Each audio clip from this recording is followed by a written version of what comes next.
Good evening, Bills Mafia. What's going on? Happy Victory Monday. Welcome to Buffalo Late Night. I am your host, Thomas DeLoss. Thank you for tuning in this evening, or if you're listening on Spotify, happy Tuesday. It's supposed to rain again, as usual. Just seems like the weather's just getting to that fall weather, as usual. Now, if you are watching this show, you can find everything on all free streaming platforms, whether that's Spotify or YouTube. And if you're watching on Twitter right now, hop on over to YouTube, join the conversation. We would love to have you. Tonight, joining us is a gentleman that really needs no introduction, but as Pat McAfee affectionately dubs him, Paisan, another Italian guy like myself, the host of the Extra Point Show with Sneaky Joe DiBiase and the Buffalo Beat and sideline reporter, Mr. Sal Capaccio. Good to see you, man. Thanks for having me. Sal, what's going on? Welcome. Yeah, thank you. Appreciate it. Absolutely. Now, Sal, obviously you've had a long day, so I'm glad you're taking some time to join us. Now, how was your day? How's everything going? How are you feeling after that big win yesterday? Yeah, I mean, everything's been going good today. It's been a long day, like you said. Got about 4 hours sleep last night after getting home, those late night games Sunday night. And then, got to be on the radio, did a lot of radio stuff today, do the Extra Point Show. And then it was doubled with Halloween tonight, right? So it was trick-or-treating with my son. It was a great time. A good night for it. A little bit of drizzle and rain for a little while, but otherwise warm night. It was great. Got home, started watching Monday Night Football, Sabres. It's been a good night. And then Tuesday's my day off. But I will tell you, like, tomorrow's the trade deadline. So if something happens, I got to snap to work. But I'm scheduled off, but who knows how it's going to turn out. It's like Paul Hamilton. Every time you think Paul Hamilton has a day off, he's always getting called That's on right. The trade deadline. It works out that way. But by the way, Tage Thompson just got his hat trick tonight in 6th point. Crazy. Amazing. Yeah, he joined a list of, like, I think it's like Dave Andrewchuk, Pat LaFontaine, a couple other legends for the only to do it. Crazy. That being said, here at Buffalo Late Night, we do have a injury specialist, and that is our guy, Dr. Kyle Trimble. Kyle, how are we doing, my friend? I'm doing very good. Glad to see both of you guys. Absolutely. You too, man. Kyle, obviously we had another great victory, and your job's getting easier. It started off pretty rocky in terms of us going through this lengthy injury report. Now we're getting down to, like, it's a little bit better. But based on yesterday's game, it seems like really the only big one was Jordan Poyer, from what he's saying, a popping, but it may not be the same injury. What have you seen, or based on tape or heard thus far? So we saw him hurt the left elbow, which is the same elbow he suffered the injury again in the preseason. The original injury was the left hyperextension of the elbow. By video last night, we saw that he was more up into that 90-90 position that we see like baseball pitchers throw there. So he put more of a valgus stress through the medial elbow. So there's a concern for at least a medial elbow sprain. I want to choose my words carefully with this. So the injury they suffer potentially in there is the UCL, the Tommy John injury, but it's not likely the same severity or the same concern in the timeline. If you recall, Josh Allen had a similar injury back during his rookie year. He suffered the same injury with that hit come up underneath there. So he missed 4 games there. So we're talking about the same area. And while Jordan Poyer hit that area, we don't know the timeline yet. And there's a few reasons for that. I'm sure they're still trying to look at the severity of it. They had the MRI today. They also know that they don't have to say anything until Wednesday, Thursday, probably, just because they don't want to show their hand for the trade deadline. They have to make a corresponding move for Travis White somewhere. So if there's something more severe that's going on, they don't want to say anything before that, but they also just don't have to say anything. Like, they kept Jamison Crowder on the whole injury report for the week, even though he had broken his ankle. So they're not in a rush to say anything. So people are worried about that, but it's important to note that he didn't play with the hinge brace that he had on through the first portion of the season there. So that might have been a personal preference. He might have been feeling good about it. I was thinking, even if he had the brace on, does that prevent this injury? I'm thinking at the elbow, yes, but does that not cause other problems, maybe at the shoulder, pectoral region? it's hard to say. I wish I could give more context to that, but I know Thad Brown out in Rochester, he just posted up on Twitter a better view of the injury, and you can see the arm snapping back. It was kind of like this year as he collided with that Packers, I believe it was tight end. So I want to see more information before a timeline can be established. You always hope for the best, thinking that it's not going to be anything, but with how the season's been, you also are concerned there might be something bigger going on. So we'll just wait to see what happens. And it's important to note too that he also did return to finish that defensive series before he got his elbow wrapped. So he played up until that. I think it was Rasul Douglas did the interception or got the interception. So that might show severity. It might not, but at this point, I need more information before I can say, hey, here's what's going on. Here's a timeline. That's the same injury from the Rookie of the Year movie where he goes to throw the ball and then he has to have the surgery and he ends up pitching for a Major League Baseball team because his arm is wired all weird, right? Well, wasn't Porter wasn't he drafted by the baseball team in the major leagues? Marlins, I believe. Yeah. So hey, maybe if he gets done with the Bills at some point, he has a future there. So if he's a lefty, well, he just to give you guys more context. So afterwards in the locker room, he did tell us it is the same elbow. He said, but different injury. He knew that. Okay. He said it was a different injury. And then same elbows he hurt in the training camp in preseason, obviously.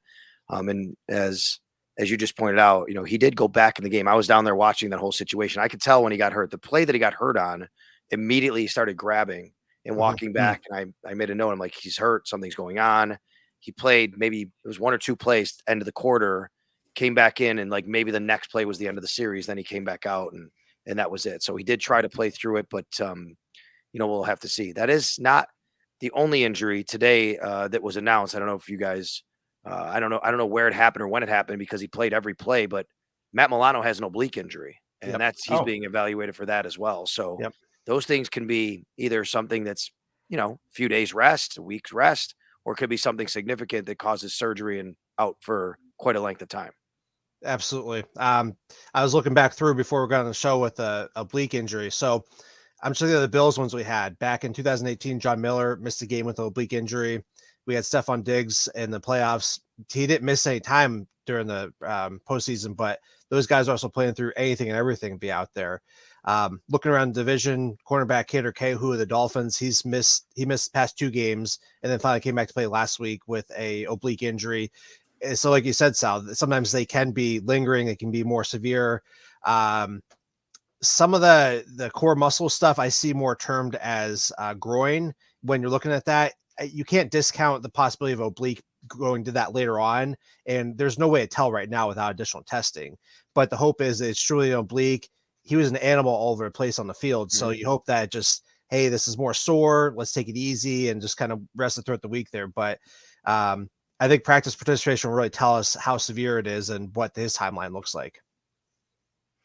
Yeah, and it's the crazy thing is during One Bills Live today, they were talking about the fact that this Milano for the past couple of years really has been playing, I mean, the same as he's playing now. The only difference is he just keeps getting hampered by injuries.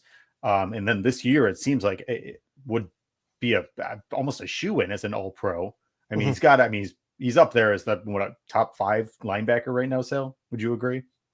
I don't think he's a shoe-in for all pro. That's so tough. I think he's playing at an all pro level. He should be making the Pro Bowl. I mean, it's tough as it is, but there's so many good off-ball linebackers, right? I mean, it's such a crowded space to get that recognition. But I think he's finally this year in his 6th year getting that recognition that he's deserved for so long. And I do think he's playing at an all pro level. And but how many times have we seen it, guys? I mean, Micah Hyde and Jordan Poyer for years deserved all-pro recognition. And finally last year we saw Jordan get first team and Micah get second team. But I do think he's playing at an all-pro level. If Matt Milano's out for any length of time, that's a big blow to the Bills. But, you look at the schedule, I think, they play the Jets coming up. If he has to miss the Jets game, their offense isn't incredible, obviously. I think they can get by, but then you're facing 2 good teams, 2 good run teams. I should say Minnesota, obviously with dynamic, Dalvin Cook, they have Justin Jefferson, they could throw some. And then obviously Cleveland with the way they run the ball, you're going to want Matt Milano, but this isn't the same stretch of games they played earlier. And I'll also say, I'm a big fan of Tyrell Dodson. I've always been. I think Tyrell Dodson can really play. And now they have Terrell Bernard as well. And Terrell Bernard has basically been filling in at the mic where Dodson's been filling at the will, but they do alternate. They do both. So could be a game plan thing. But I think the Bills are in good hands at their backup linebacker position if Matt does miss time, but you certainly don't want him to miss too much time. You literally took exactly that was going to be my follow up to what you're saying. Is I think Tyrell Dodson has played really well when he's come in at different times this year, and even over the last couple of years. I don't very few times do you have a backup linebacker, and it almost doesn't seem like you're losing a step. Which with Tyrell Dodson, it's not as massive of a drop off for him, which I think is nice. Well, I think aside from part of that is the system they run, right? I think these guys are right. They're so good and ingratiated in the system, and it really is a team system. It highlights the whole unit, where whoever you are, you don't have to be put on an island somewhere to be. The positive is you're not going to be exposed necessarily. The negative is if you want to look at it that way, you're not going to be highlighted, right? I mean, there are great players like Tre'Davious White, and we know that, and guys can make all pro, but this defense is loaded with really, really good, solid players because they truly are a team-oriented defense. Right, i.e. Jordan Phillips. Jordan Phillips goes to Arizona. Doesn't stick out, comes back to where he was. It's crazy. But I will say there has to be something to be said. The fact that, a lot of the Bills players are starting to get recognition now that they're getting more primetime games. They're getting more national exposure, kind of getting their names out there a little bit more than, before, which was status quo. You might get that throw me the bone Thursday night football game. So I think that's definitely got to help them. Aside from those two injuries, Kyle, anything else you got for us going into to week 9? David Quesenberry, he went for x-rays. Atlanta Getzenberg of ESPN reported that there wasn't any clarification of what the injury was, unless Sal, you have something on that, but he said it was just kind of more banged up and, part of the game, but there wasn't anything definitively on the film that said what it was. And then, those are only really big ones. I know Diggs got checked out briefly. It looked like he bit his tongue because he wasn't wearing his mouthpiece. And then I saw Jordan Phillips. He had some kinesio tape all over his right shoulder, and he hadn't been on the injury report for that at all. But he gave a pretty good shot to, I think it was Aaron Jones. So if there is any pain in that shoulder, he wasn't feeling it because he delivered a heck of a shot there. So really the big ones are just Milano, just to see what happens with that, and then just see what's going on in Poirier and what that timeline looks like. Yeah, the way it works, so everybody knows, is when we're in the tunnel, and there's the one tunnel, obviously, and it's an older stadium, as we know. It's why we're getting a new one. And there's the locker room, and you have to actually come out of the locker room to walk across the tunnel to go to the X-ray room. So if a player does that while we're waiting to get in to talk to players, we see that, and we see guys going to the X-ray room. So that's where some of us saw David, and Elena reported, obviously, that David went across the way there, but we don't get to see what's going on in there, obviously. But we saw that. And then the Diggs thing was kind of interesting. That was actually called in to take him off the field by the independent neurologist who said, check him out. So he had to come out. He was upset about that. And it was he's bit his tongue or whatever. But for some reason, they felt that he had to get checked out, and he was cleared right away.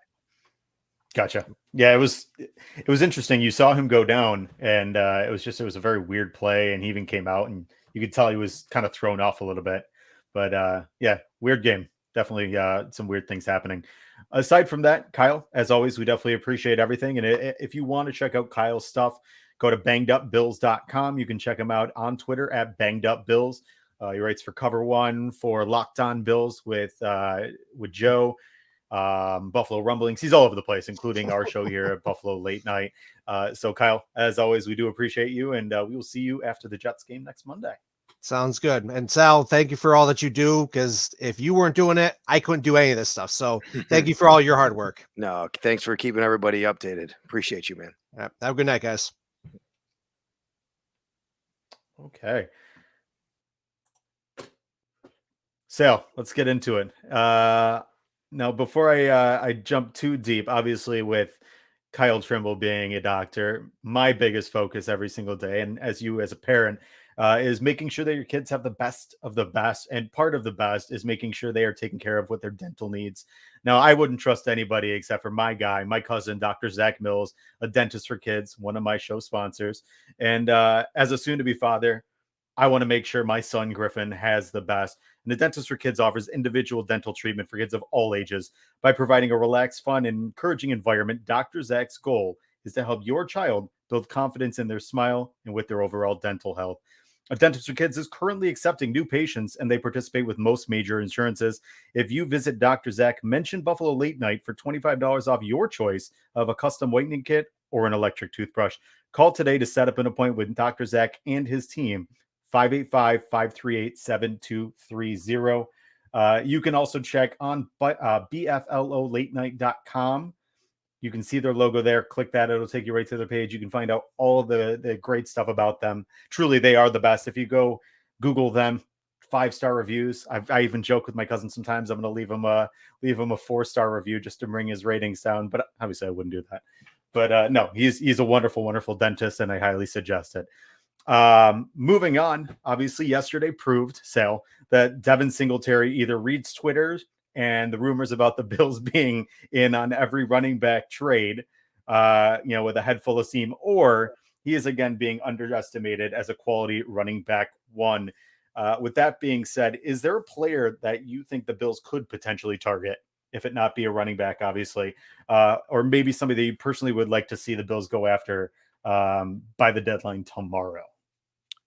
So, I don't think Devin Singletary cares what we say on Twitter or anybody says about him. He's always been, I think, a solid, good running back. And look at the last 4 games, he's averaging 5.06 yards a carry over the last 4 games. I mean, the guy's been really good, and he gives them what they need, I think, out of the run game and the pass game, where he's been good as well. If the Bills want to, add to the run game, I don't know. I'm not necessarily for that as far as a running back. What is that person going to do? You don't want Josh Allen handing off more, right? You want to be a pass-heavy team. That's what I would hope. I don't think they need to do that, but in the cost to get somebody of higher level than Devin Singletary would be pretty costly, I think. And I don't think Brandon Beans is going to be into that. Is there room to maybe add some depth, replace Zach Moss, if you will? When Zach hasn't been, he was active but didn't play this week. He wasn't active last week. There could be some room there, but now with James Cook getting in the mix, I mean, that's your addition. I think James Cook is your kind of your quasi, trade deadline acquisition, because he's, starting to play a little bit more. I think you have to look at the safety spot and see what the situation is with Jordan Poyer first. What are you looking at as far as his timeline? Is he going to be out at all? How long is he going to miss? I don't think you can roll into the second half of the season with just Damar Hamlin and Jaquan Johnson. Really, that's your only 2 healthy safeties, and then rely on what do you have? Cam Lewis, who's had some time, Saran Neal, who can play back there a little bit, and then maybe, and I think they might want to have Christian Benford do a little bit of that, since he did it in college, and Brandon Bean said that he can eventually do that. But I think maybe that's somewhere you have to look, depending on what Jordan's injury is. I still think, you could add to the wide receiver room a little bit. They've had some injuries. I like what they have. Shakir, McKenzie, maybe get a little more speed from that room. A guy that I've mentioned that he's been traded a lot, Brandon Cooks. Like, if he's available, there's been some rumors that he's available and teams could be, calling on him. He's got a pretty big number in his contract next year, but it wouldn't matter. You get him, you can release him. You don't have to pay that. That's already, most of that money's paid. Right. That's a guy that I think that you could look at. I'd love to have DJ Moore here in this offense, but I don't think that's the guy that you go out and trade for with his huge contract. Again, you could do the same thing, but he's such a valuable asset. I don't think you trade for him and then get rid of him. That'd be a rental and be a pretty good price to pay. But, who knows? Who knows what they're looking at there? I do think that they could add some offensive line depth. They do have Spencer Brown, who missed this week. We'll see when he comes back. Tommy Doyle, who's out for the year, obviously. We've seen them get a little depleted at times. Miami game was one of them. So maybe offensive line could be somewhere where they'd look to get a little depth. Right. And, depending if the Panthers, which weirdly enough, everybody thought you could peel off some stuff from the Panthers. Panthers are right in the mix. That whole division is an absolute mess. You don't know who's going to win that division. So, I mean, quite frankly, do they want to trade off? Like, I mean, the name being floated was Austin Corbett, who's a really, really nice little guard that's sitting there. I don't know if you could actually get him off that team now. The fact that, I mean, maybe they make the playoffs, who knows? And then you're right, Brandon Cooks. Brandon Cooks has been fantastic for most of his career. He just stays right under the radar, but just above where people can hear his name. He's been fantastic. And then obviously everybody's still kind of waited with bated breath, not with the trade deadline, but Odell Beckham and what's going to potentially happen there. And I think if that happened before the trade deadline, that would be even a bigger deal. And that would be another domino to fall. But I think now that that's not happening, it might push some other wide receivers to the top, knowing that nobody really knows what's going to happen. So No, and they are getting Tre'Davious White back. We know that. Sean McDermott said that that's another acquisition to your team, right? It's not a trade acquisition, but it's a player right. that hasn't been playing for you all year, and you have to kind of think of him as an addition as these other teams are trying to solidify their spots. Right. Yeah, and that's going to be huge. I mean, if you look at what the Bills are doing right now, and I don't think it can be overstated, just the depth that the Bills have on this team. I mean, no one thought. I mean, I think the big thing was Dane Jackson coming in. He was always a really good number two, but was he able to step up or kind of elevate his game to fill that gap? And he's done that and more in spades. And then on top of it, you've got Kyer Elam and Christian Benford, who, quite frankly, to this point, have held their weight in gold. I mean, they've done Yeah. fantastic jobs in coverage. And I think to your point earlier, the defense that Leslie Frazier runs is a huge proponent into the success of the rest of the defense and the way that the safeties play and their coverage ability, being able to maybe shade to one side to protect the other. I think it's impressive, but having a guy like Tre'Davious White, an all pro, coming back into the fold is going to be immensely good. The one thing though, and I liked what Nate Geary said. If I'm the Bills, I don't bring back Tre'Davious White this week, knowing all the injuries that have happened on that MetLife field. Oh yeah, that's I been don't, yeah. I don't know if I want to bring him back this week. And to be honest, do you need to? With a I kind of agree. a It's definitely something we've been talking about a little bit on the radio the last couple of weeks. Is I don't know if this is necessarily the week, but they have to be very confident about that if they're going to do that. right, So but at some point he's going to have to come back. He's going to have to play, and you're going to have to ramp him up. We'll see what that looks like. But yeah, considering what has happened and what people said about that turf, I don't know if this is the best spot necessarily. And yeah, I mean, it's not like you're playing Aaron Rodgers again, right? Zach Wilson, yeah, he threw for 350 last week, but this is a guy I think the Bills, obviously, if they can do what they're supposed to do on defense, he's not nearly as much of a threat as some of these other quarterbacks who played.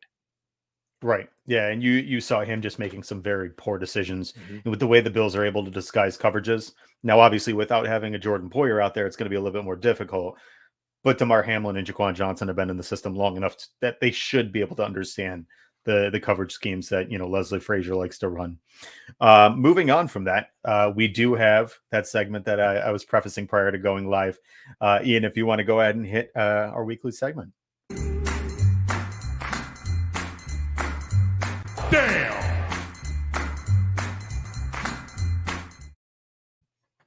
So, in tonight's Damn Award recipient goes to Roger Goodell and the good people of the NFL's legal department after what Pat McAfee described as a total failure lawyer, or as he called it, dipshit lawyer, sent a cease and desist to Pat McAfee Incorporated, stating that they are not authorized to use NFL logos, including team insignias, on any graphics that the show produces. For those of you who are unaware, the Pat McAfee Show was started by the former All-Pro punter in 2018 and has very quickly become one of the largest non-cable sports shows on the planet. Additionally, Pat McAfee paid the NFL $4 million for the rights to broadcast highlights and game footage on his show, which in a bizarre turn of events, the NFL and its lawyers are stating does not include rights to use NFL logos on Pat McAfee's show produced graphics, despite the NFL remaining markedly non-litigious against just about everyone else on YouTube, considering that you can find the logos of all 32 NFL teams plastered across YouTube with no more effort than a scroll. Additionally, the NFL seems to have doubled back on the recent efforts to work with people like McAfee in broadcasting and media production, as he's become nothing less than a content creation giant since he started the show in 2018. And what will almost certainly be followed by a PR nightmare, carefully written apology statement, and potentially firings. We thank the NFL for their buffoonery that won this week's Damn Award. There we are.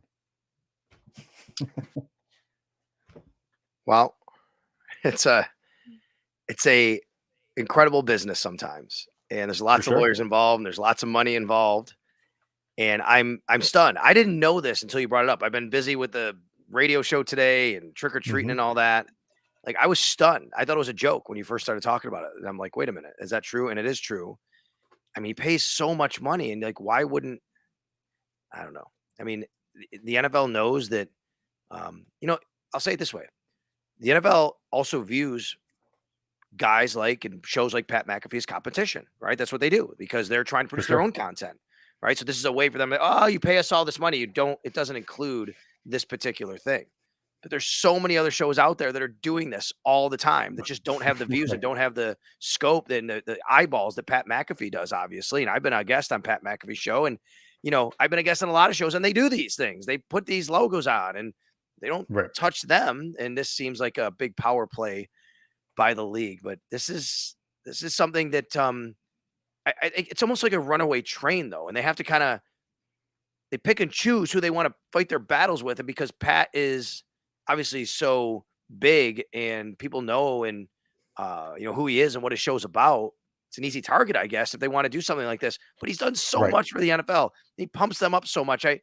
I'm disappointed the league would do that.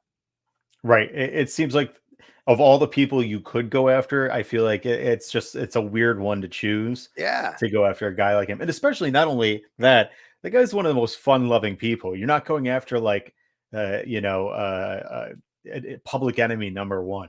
Right. Like if it was Tom Brady that did his I own mean, you're show not for going all the after stuff. you're not going after Barstool, right? I mean, Barstool, when they Right. had their thing that went on with Roger Goodell, you could see like, oh yeah, they're going to do whatever they can to shut him down and get him and make him pay for this or pay for that. But Pat, he he hypes the league, he promotes the league. He's not Right. wearing Goodell clown shirts, and things like that. And that's what's disappointing. But look, I mean, the NFL is really big business when it comes to this stuff. There's so many rules that we all have to follow who are credentialed media and even non-credentialed media, but the non-credentialed media basically they don't have as many consequences if they don't follow the rules as us credentialed media. We can have our credentials Right. revoked. And we work for entities that get fined a lot of money if we break these rules. Something simple as, and people might not know this, but in my job, like I can't wear a logo on the sidelines other than Nike, Bills, NFL. Like I can't wear an Adidas logo, for example, because the NFL has the rights to all of the clothing. Now, if I just wanted to wear a suit and tie, I could do that. But if I'm going to wear any athletic apparel, it's got to have the Nike logo on it. I cannot wear a WGR logo on the sidelines. A local radio station. That's true.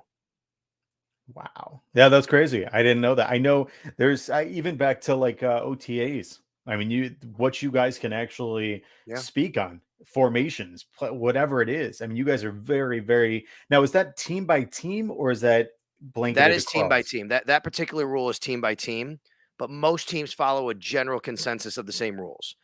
We have lots of rules about when we could tweet, when we can't, what we could tweet, what we can't. Video, no live video from practice, things like that. Right. Now, there are teams that have other rules with this stuff. For example, I don't know if it's still the same. I know I heard the Saints were like this, but it doesn't matter. Like, I know there are some teams where, like, if you go out to practice, if you want to tweet, even during I think it's like the training camp period and stuff like that, I think you have to leave and go back to the media room and you can tweet, but then you can't come back out. Right? I mean, like it's weird. We are not allowed to tweet anything live at practice. We have to wait till practice is over. But the Bills are also very good about knowing sometimes there's things that are really important and big, and they want, hey, you guys, it's okay to tweet that, something like that. And they want Right. to help us and they work with us. And to me, that's what it's all about, having that communication, right? Having the understanding of all of that stuff that goes along with it. So nobody nobody's trying to necessarily break rules, right? I think sometimes people do and they Right. don't realize it. And you have to have that conversation, you have to have that communication, you have to make it quite clear. But yeah, I remember when the Matariza stuff was going on. I remember we went out to practice the day before he was released, maybe, and like we were told right away, "Hey, he's not here, and you can tweet that." Like because that's important news, and we want you to know that. Otherwise, Right. when we get out there, we cannot tweet attendance until after practice is over. Mhm. Speaking of the Matariza, I was actually just yesterday looking that stuff up. I don't know if it's going to come out any day now, but they did get the DNA test back in regards to finding out whether or not Matt matched to the group of men that they got the rape kit from that girl. So I think that story is about to blow up pretty quickly because it literally I think it was like 2 weeks ago that information came out. So, but obviously without being in the NFL team, it doesn't have as much gas on that fire right now. So, Well, needless to I'll say, let that sit where it is right now and not go down. That's not my story to report on anymore. So I'll just let that sit there. for sure. Absolutely. Moving on, obviously, as you know, and part of the reason when we talked in training camp was regards to the stadium renderings, and they did finally come out after what I would say is a very long wait. I think a lot of people thought it might have been sooner than when it did. Um, so, based on the actual renderings themselves, what were your initial reactions? That it feels like the kind of stadium that, we should be able to do here in Buffalo, and is I think what Ron Raccuia has been saying is right. They want to do a stadium for Buffalo that's about Buffalo. Look, I've been to almost every single NFL stadium. I haven't been to three of them actually that are currently being used. And I will tell you, of the even like the bigger, newer ones, some of them are just too big. Some of them is too much. They're Right. too glitzy. They're too glam. Like we don't need that here in Buffalo. SoFi, we don't. It's beautiful, but we don't need it here in Buffalo. We don't want that. I don't want that. Um, but I also think that you need something better than what Cleveland has or Pittsburgh has, and those stadiums that were True. built like 20 years ago. That kind of the no frills, and they're going to go a little bit cheaper. So I think this is really nice. I've learned a lot about the stadium talking with Ron. We've had him on WGR a lot. And I think some of the things that we've learned about the stadium, I'm really excited for. But when the renderings came out, I was super excited. Maybe not even for as much for the bowl, but the exterior, what it's going to look like, and the plaza, and how they have the Buffalo statues there, and all that kind of stuff. Right. Yeah, I think that's the big thing. I think a lot of fans were truly interested in is what kind of finite details, not just like obviously, I mean, every stadium's going to have the general things that people want nowadays. I feel like most stadiums are kind of trending towards more of, the smaller, closer Yes. 60,000 seats, which to be honest with you, I'm not necessarily against. My wife and I have season tickets, and I jokingly, I know somebody said it the other day. I think it was on your show. We went to the game and we had moved up from last season to this season. We moved up one row and moved down like 4 seats to the left. And she had a cup holder, and she was like, Sal, I kid you not, It was the ecstatic. biggest deal, right? Seriously, it was I unbelievable. know. Like she was like, "Oh my god, Those I got a little cup holder things. this year." Yeah, and that's the type of and it's actually kind of embarrassing that is like a legitimate thing to be excited about. But those are things that going forward, I think those are the details you just kind of expect. But those are nicer things. You have bigger seats. Potentially more amenities for a fact that it's like that, and then bigger concourses, which I'm Yeah. sure when you get those big games. Like I know the Tennessee game, we went from, or not even the Tennessee game, but the Patriots game in the playoffs last year, being so cold, everybody's bundled up, so it's like Yep. everybody's double the size. Getting from one side of the stadium to the other is slightly terrifying, especially if you have claustrophobia, because you were literally, we almost have no room to breathe. So that's the nice, exciting part about this new stadium is hopefully more room, open air, a lot of nice details. Now, the couple things that I was wondering, have you heard in regards to your conversations with Ron, or even Scott Radishek? Is there any plans to reimagine the roadways? Because I know, like we mentioned prior to going live, uh, the egress and the ingress prior to the game, after the game is, I mean, it's brutal. You could be Mhm. sitting. I know the Tennessee game. My wife and I, we had left with I think 6 minutes left in the third quarter. Our friends who sat right next to us left at the beginning of the fourth. We got home at 10:30. They got home at 2:30 in the morning.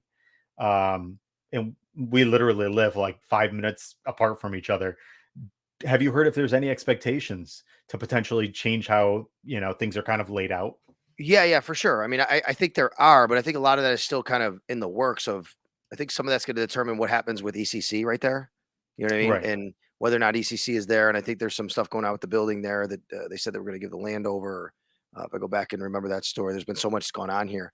Um, I've heard the other part of this. You have to remember, things are going to change over the years that it's under construction versus when it's done. Right? I mean, that's got to Right. change as well because we're going to have all this construction going on. And you're going to have ingress and egress going on, and then all that's going to change at that point. But no doubt about it, there's been studies about it. I guarantee you some things will change in that regard, hopefully for the better. I believe actually what Ron said, if I remember right, and I don't want to misquote Ron, I think he said there's actually going to be more parking spaces available when it's all said and done, which is going to be really nice. Um, so yes, they have studied all that. They've done all that. There's definitely going to be some changes in that, but I think a lot of those changes are still kind of TBD based on how all of this goes and what the final actual product looks like, and with all the land over there and ECC and where all that goes. Which I believe the Bills actually the land where the new stadium and the parking lots is actually going to be like a third bigger than what currently is sitting there. Yeah, I think so. There's another road. I think there was another road too that's going to go into that area too. There's so much that can be reimagined over there too. I mean, you've ever gone to Patriot Place? I love it. And I don't know if you could do something like that. And I don't know if they want to have that, if that's even worth it. But I think doing a little bit more around that area to be able to have people kind of be able to kind of walk to the stadium from those areas. And, maybe you don't have to park so close because there's so much more to do in a couple of shops or restaurants that are a little bit nearby and you can go in. I think that would alleviate it too. So you're not all getting congested in this one area where everybody has to park in this maybe 5-6 block radius. Right. And I can imagine they want, and like most NFL teams, kind of like we were talking about with the logos, NFL teams want to be able to own everything. They Yeah. want you to shop at their restaurants and Yeah. buy their stuff. And I mean, even to the extent that they were talking at, maybe they might have pop-up stands so you can buy, firewood and like different things like that in the parking lot. So I don't doubt that they'll probably try to make it so that once you're there, you don't need to go anywhere else. That you've got everything you could quite possibly need, even if it is triple the price. Yeah, I know that people, like, of course, the natural reaction is, well, money, money, money, and they just want to make money. But I will tell you, I believe from my conversations with Ron Mhm. and seeing how this has gone from the very beginning, I really do believe that everybody's very sincere in really making this a great experience for fans and how they want to do this and making it a Buffalo experience. Like, this isn't just about making more money. And yes, they're going to make more money and they're going to try to keep up and with what's going on in the league and build this stadium. We all know that, right? That's part of it. It's For 50 sure. years old. But I truly believe that it's not just about, hey, how can we make money? It's about also, if we're going to do this, we want to make this a great experience for the fans and we want to maintain what we have here and even make it better. Absolutely. Yeah, I mean, even just to the idea of being able to have those primetime games, because I know that was a big thing is with the new technology that Yeah. they just Right. really, it wasn't conducive in the stadium. And like you were saying earlier with the one tunnel, that's a big thing, just It's a coming big up with thing. the times. Yeah. I mean, look And what happened even yesterday. You had the two guys going at it with Diggs and Jair right. Alexander. I could tell you how many times have we heard about guys pushing and shoving in tunnels and things like that. Like Penn and I'll tell State, you this. Michigan. That's right. Can you imagine? I'm not if God forbid something were to happen to a Bills player because he was walking up the tunnel and there was a piece of equipment because it's so tight in there. Everybody's moving around. You got tractors going through. There's these John Deere tractors and the Gators and all things. They're going in there. And it's the only stadium like that. Now Kansas City's a little bit like that, but it's a lot wider. They have that one tunnel. But I've been to all these stadiums, and usually you have 2, 3 tunnels, 4 tunnels, and ways in and out of the field. But you also have in the bowels where you can go around. You don't have that here. You don't have that. The stadium's built underground. So Right.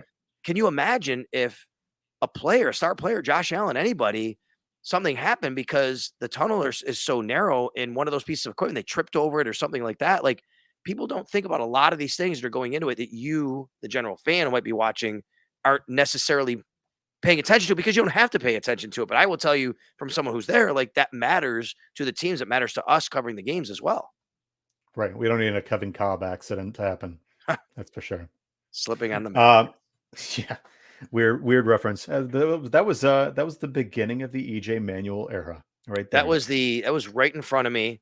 It was before there was quote tweets on Twitter. So if you go and look, I actually broke that news on Twitter because it was right in front of me when it happened. It wasn't like some inside information. I saw it happen and I said, hey, this just happened. And it was before quote tweets. So you get all these guys like Rappaport and Schefter and everybody doing the old RT, Sal Sports, RT, writing that Right, I on there. Remember remember that? that. Yeah. That's right. Yeah, because you were also the person to was it Vine? I think it was on Vine. With You had Sammy. posted the video of the Sammy Watkins I one-handed did. That was catch. the old Vine thing. I just happened to have my phone out at that time, which was incredible. Oh, There it is. look at my brother bringing that up right there. By the There way, it is. the show's producer is my baby brother. So he's making sure There we're you good go. to go here. All right. Now, is there anything that you haven't seen thus far? Maybe just as a fan, because Sal, obviously we know you are a huge Bills fan, just even aside from being a reporter.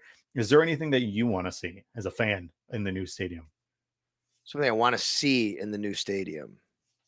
Let me think about that. The tunnel thing we talked about. I like the fact that I've been told that they're not going to really go. They're not going to expand like where the field is to the fans, like to the bleachers, if you will, the wall. You're still going Mhm. to have a tight space. I like that because I like the fans being right on top of you. You know what I mean? That's pretty cool.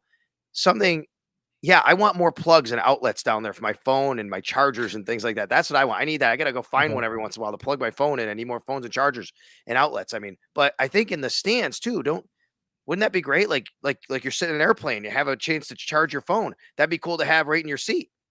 I feel like I heard that was that was because when they did all the surveys and stuff, and we actually the very first show I ever did for this show was on the stadium surveys that went around based on Yep. pricing, questions, and all different stuff. And I believe that was one of them was something in regards to outlets or maybe like a USB port at your chair. But no, I agree that would be wonderful. And I will say the one thing for me is a better Wi-Fi service Yes, because when you're 100%. there, Yeah. you're Verizon. You might as well just not have Verizon. We might as well Yep. all have like 1G phones, but at least being able to get onto the Wi-Fi because God forbid something was to happen, I can't contact anybody. My family would never know what Yeah. happened. The other thing I'll tell you is we do have it's either the best or second best radio broadcast location in the league. And the other one is You've actually said New that England. many times. Yeah, New England is great. Um, there's a lot of stadiums that are pretty good. Ours is the best or the second best. It's right there. It's either one.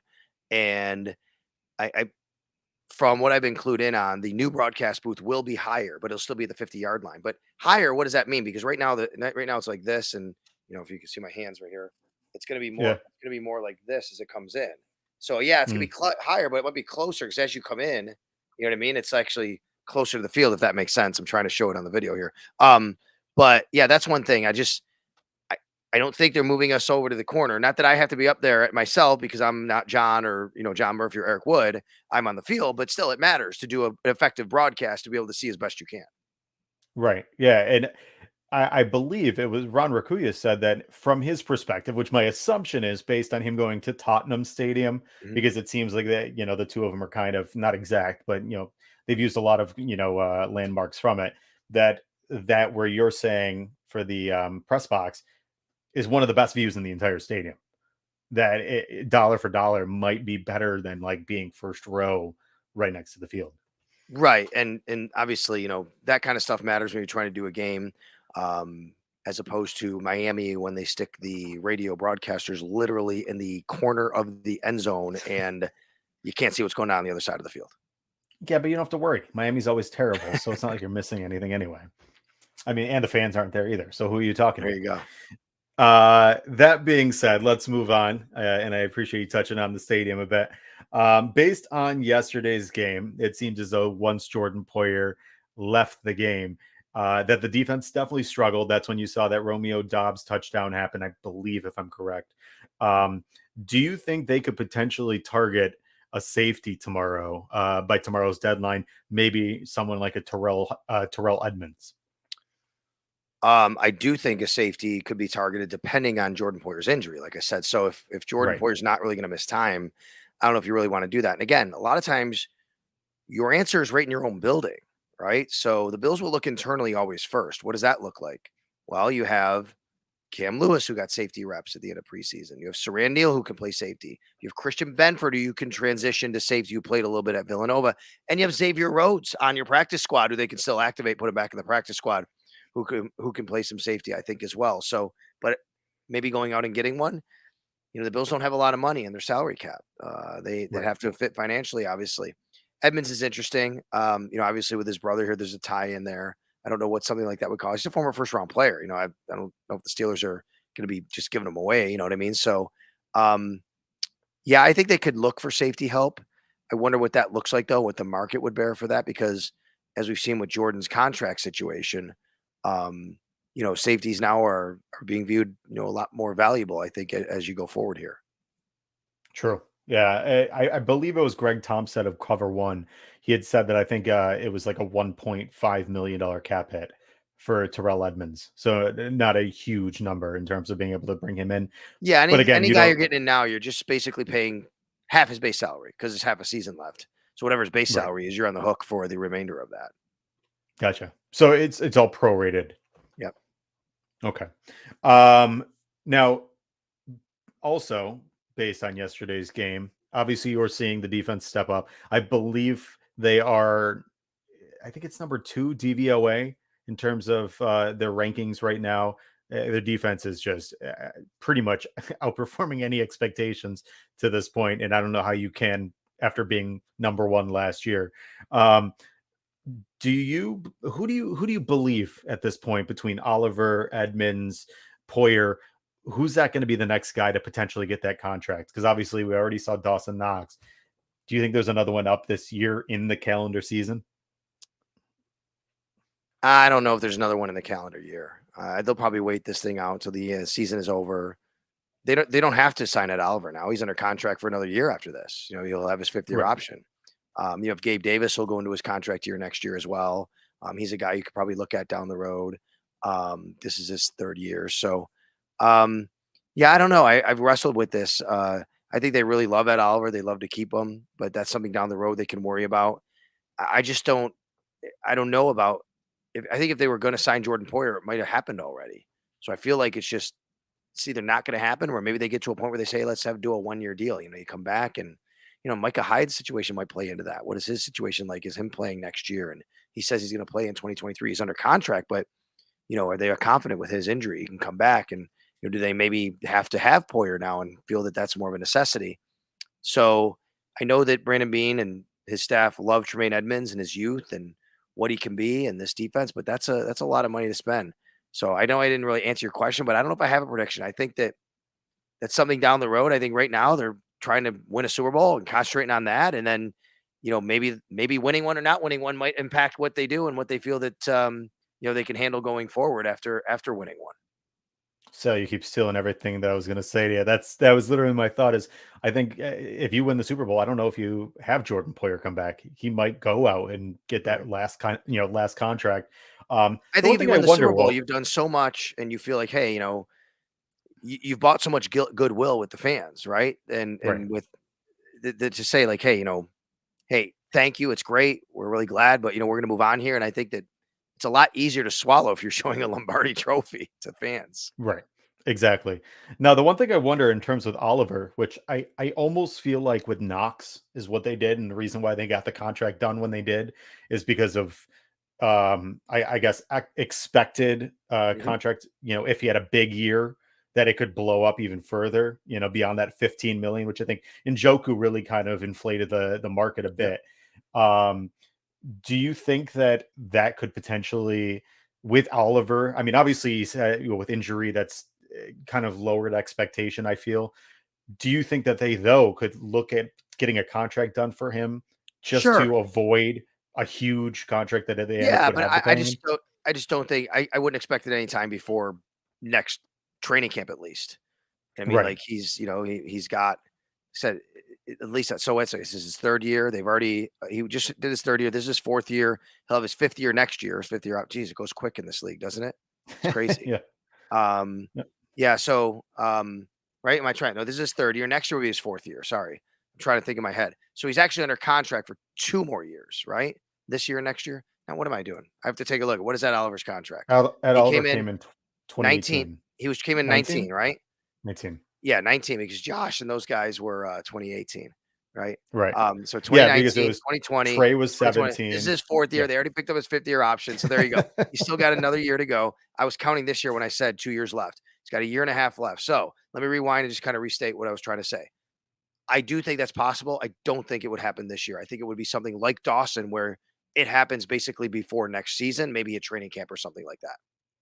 Gotcha. Yeah, that's definitely fair. I think he's slowly becoming a dominant force. I mean, you saw yesterday. He was getting into Yeah, the backfield for very sure. quickly. Um, and I think the other part about it is, which is going to make it easier for them, having Von Miller on that 6-year contract makes it potentially easier to keep guys like that because they're seeing statistically how their jobs are easier playing with a guy like Von Miller. Sure. So maybe they want to stay in house. But then the other thing is, I was talking to my dad about this earlier. Um, the nice thing is, if you, let's say you win a chip this year, and even if you don't, you have guys that might be, at the tail end of their career as a defensive lineman. They might just want to come to Buffalo for the opportunity to potentially win a Super Bowl, especially if they win it this year. So it might bode itself to, more options going forward to being able to replace a bunch of guys and maybe spending that money on Ed Oliver. So you don't have to keep repaying a whole bunch of, the 8 guys that they have in contract right now. Yeah, that's right. I mean, and look, I think what's going to happen, people have to remember Josh Allen's contract extension essentially kicks in next year. He did get some money here now before that, but his contract extension kicks in next year. They're going to have to be paying him. He's going to be counting towards almost $40 million on the books. So starting Right. next year, they're going to have that. They're going to have Von Miller's contract, Stephon Diggs' contract. Matt Milano's making, 13 mil. You got Deion Dawkins, Tre'Davious White. They're going to start getting top heavy, which means they got to balance it out with bottom heavy. And they're doing a good job of that so far with some of these rookies. Kyrie Elam, Christian Benford, still on rookie contracts. Damar Hamlin. Those are the kinds of guys that got to step up. And Gabe Davis will still be on a rookie contract. Guys like that, they're going to have to find and going to have to keep hitting on their rookies and those contracts, which is another reason why I think I push back against sometimes some of these trades people put out there. And I think, well, Brandon Beane's he can't really afford to be giving away these draft pick assets because he needs a hit on those draft picks to offset the money that it's going to be for some of the guys that are making the top end. Right. And part of me wonders if maybe that's why James Cook potentially got a little bit more play yesterday to see if he could handle it, so that if they are trading a guy like Zach Moss tomorrow, that they know they've got something in a James Cook. Because, I mean, you could potentially get, I wouldn't say a high draft pick, but maybe they get a 6th round pick or a 5th round pick for a Zach Moss, to be able to use, just like you said, to buffer and bring in some talent. Because you've seen Brandon Beane has been able to find some really nice gems later in the draft. Benford in the 6th, Matt Milano in the 5th, Gabe Davis in the 5th. I mean, they've found a lot of really, really nice players in later rounds. Right. So yeah, for sure. And they've done a really good job of they've done a really, really good job of that. Their scouting staff, their front office, I think the scouting staff's done an excellent job. And then contractually, I think, Brandon's been doing a great job of balancing those books out, and it's going to get tougher. It's going to get a lot more challenging, but that's what happens when you have great players and you're in the Super Bowl window. for sure. Yeah. And then on top of that, you could potentially talk about more coaches leaving, because I wouldn't be surprised if Dorsey's gone after this year too, with the way he's looked this year. And a lot of teams, I mean, like a Carolina, let's say, maybe they want to have him come back for a reunion as a head coach. Aside from all that, obviously week 9, we're going into East Rutherford, against the Jets, who surprisingly are sitting at 5-3. I don't think anybody would have ever imagined that in any world. What are your keys to being able to come out with that victory in MetLife on Sunday? Well, they got to clean up the stuff that happened in the second half in offense this week. I think the Bills didn't play the cleanest game offensively in the second half. They got to be able to clean those things up, execute better, and I think that that would go a long way. This is not a Jets team that has a great offense, but I think their defense could step up. They can rise up at times, and they're going to have to be able to do that against this defense. But I think offensively, the Bills' defense, I should say, against the Jets' offense, is just to get after Zach Wilson. He's been shown that when you pressure him, he makes mistakes. He threw over 355 last week, but he threw 3 interceptions. When you pressure him, he makes mistakes. Unfortunately for them, Breece Hall is out. We know that. He's a terrific young running back, but they don't really represent nearly the same kind of run threat, obviously, that the Green Bay Packers did. And they'll probably try to run the ball, though. They'll try and keep the ball away from the Bills. They'll try and do what the Packers did, control the game that way, control the clock that way. But it's going to be a lot tougher.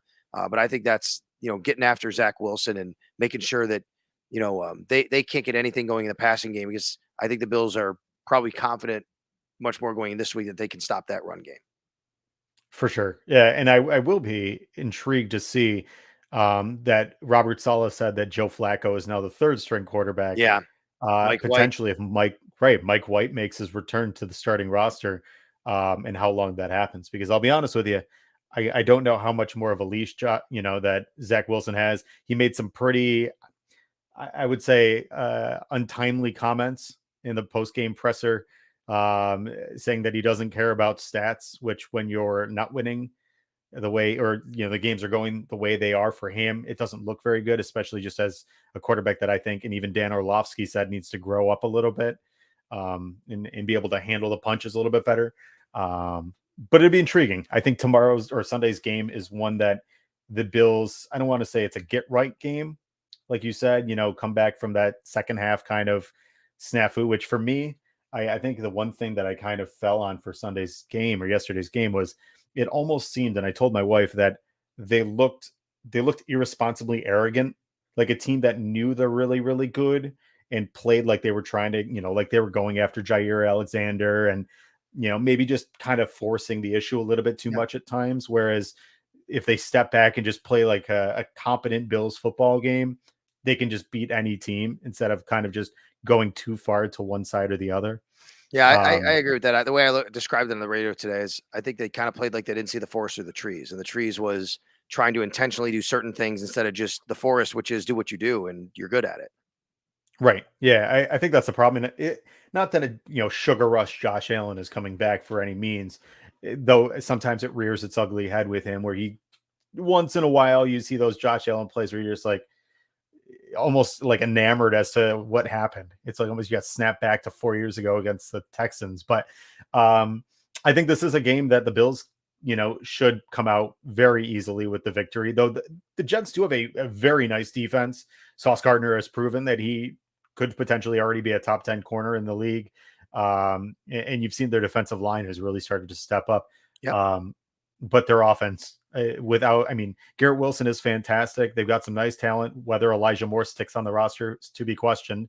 But I think the Bills have enough talent to be able to withstand any measure at this point. They've proven it week in, week out that they're just beyond talent or beyond talented enough that they can make mistakes and still stay afloat, which is what you saw yesterday. It's going to be 73 degrees in New York, so I'm looking forward to it. That's awesome. That's really, we've had I'll tell you, Sal, it's been the weirdest season because last year, and you even mentioned this before the start of the season, every game was awful. Yep. The weather was terrible. Even the home opener. Yeah, it's been really, really nice weather across. Every single game that you've been to has been, last night was beautiful. It just, by the way, how was the atmosphere last night in that stadium? It was awesome. It was we had lots of people, those kinds of the nights you live for this kind of job, right? It was incredible. It was a great night. So glad that, Bills Mafia got to experience Sunday night football for the first time in front of, that they could go to the game first time in 15 years. It was pretty amazing. That's awesome. Well, Sal, I truly, truly, truly appreciate you taking the time tonight to stop in with us and spend a little time. Obviously, most people know where to find you, but for the people that don't, where can they find your awesome content? At Sal Sports on Twitter and, of course, WGR Sports Radio 550. So, yeah, that's pretty easy to find. Yeah. And if you want, check out the Extra Point Show from 10 to 12 every day of the week, minus, Saturdays and Sundays. Yeah. And we do that. And then I get the Always Game Day in Buffalo podcast with Matt Bove. The Extra Point Show is always available on a podcast, too. You can always subscribe to all this stuff. It's really, really good content. And for all of us here at Buffalo Late Night, all two of us, all of it, whatever, we do truly appreciate you guys stopping in tonight and spending a little time. If you want to check out all of our content, you go to bflolatenight.com. Check out all of our social media platforms. Check out YouTube, where you can see the laundry list of all the shows that we've had with some fantastic guests so far in the past 5 months. But as always, we truly, truly appreciate you taking some time, spending some time with us here at Buffalo Late Night. I am Thomas DeLoss. You can find me at the Thomas DeLoss. I hope to see you here next Monday after another Victory Monday. I've yet to have a show after a win, so it's really amazing. But as always, love to close up the show the way we start the show. Go Bills. The Bills make me wanna shout. Kick your heels up and shout. Throw your hands up and shout. Throw your head back and shout. Come on now, the Bills are making it happen now. Stand up now, come on and shout. Yeah, yeah, yeah, yeah. Say you will. Shout it right now, baby.